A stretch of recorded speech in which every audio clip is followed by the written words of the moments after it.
All right, welcome to this episode of Trojan Poetry. This week I've chosen the poem. Mike has not read it, so let's get started. This one is called The Daughter by Carmen Giménez Smith. We said she was a negative image of me because of her lightness. She's light and also passage, the glory in my cortex. Daughter, where did you get all that goddess? Her eyes are Neruda's two dark pools at twilight. Sometimes she's a stranger in my home because I hadn't imagined her. Who will her daughter be? She and I are the gradual ebb of my mother's darkness. I unfurl the ribbon of her life and it's a smooth, long hallway, doors flung open. Her surface is a deflection is why. Harm on her, harm on us all. Inside her, my grit and timbre, my reckless. All right. All right. So Mike and I both have daughters. Yes. And my daughter is 19, or she's going to be 19 shortly. My daughter's 6. And I thought, I read this, and I was just like, wow, like, I realize Carmen Giménez Smith and I are very different people, but we both have daughters. And a lot of this, apparently, Yep, right. if I'm to assume that this is, The speaker is Carmen, yeah.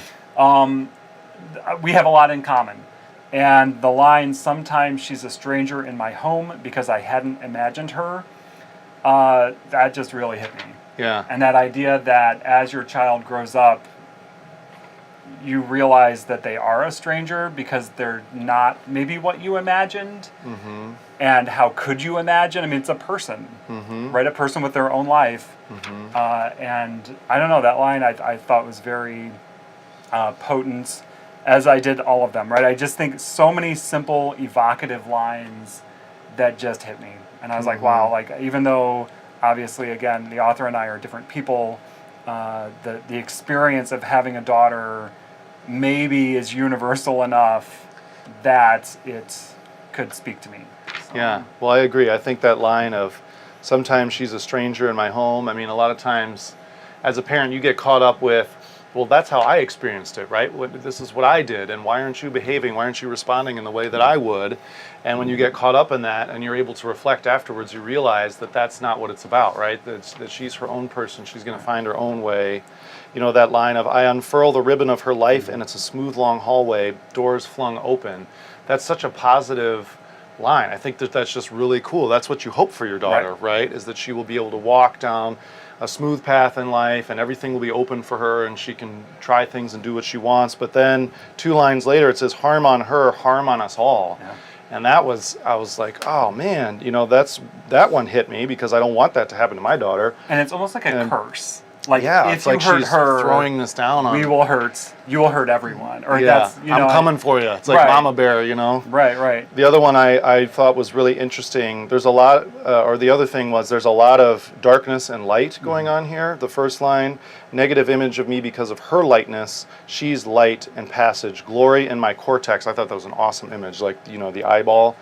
But then down here she goes into dark pools at twilight. And the line that really stood out to me, she and I are the gradual ebb of my mother's darkness. So then you have another woman and you have this kind of genetic, you know, path of darkness passing down from the mother to the speaker, and now she's wondering, I guess, if she's passed it to her daughter, or maybe she feels she has.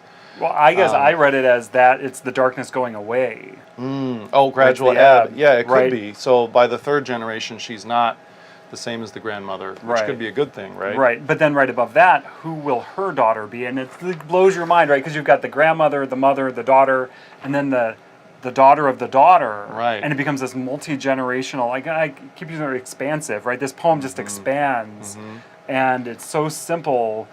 But, you know, that's, like, I've looked at my daughter and just said, like, whoa, how did this happen? Who is this? You know, where did that part of her come from? On that last line, inside her, my grit and timbre, my reckless, right? Like, even the author realizes, like, yeah, she's really strong and great, but there's this kind of crazy side, and she recognizes herself in her daughter, or her daughter in herself. Yeah. Right, and I don't know, it's so cool to me when a poem can speak to you, even though it's written by somebody, right, again, who's maybe very different. But that's, I think, what poetry does. Yeah.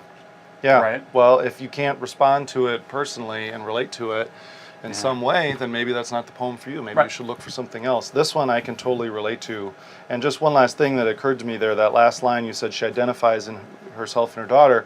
And earlier she says, I hadn't imagined her. So now as she's thinking about her daughter's life, she is imagining it. And what's it going to be like? I don't know. Yeah, as a dad, as a father of a daughter, this one speaks to me. So. Yeah. All right, that's all we got. Thanks for watching. Please join the conversation in the comments on YouTube or on Twitter at Trojan Poetry DGN. Also, check out our website at trojanpoetrydgn.blogspot.com.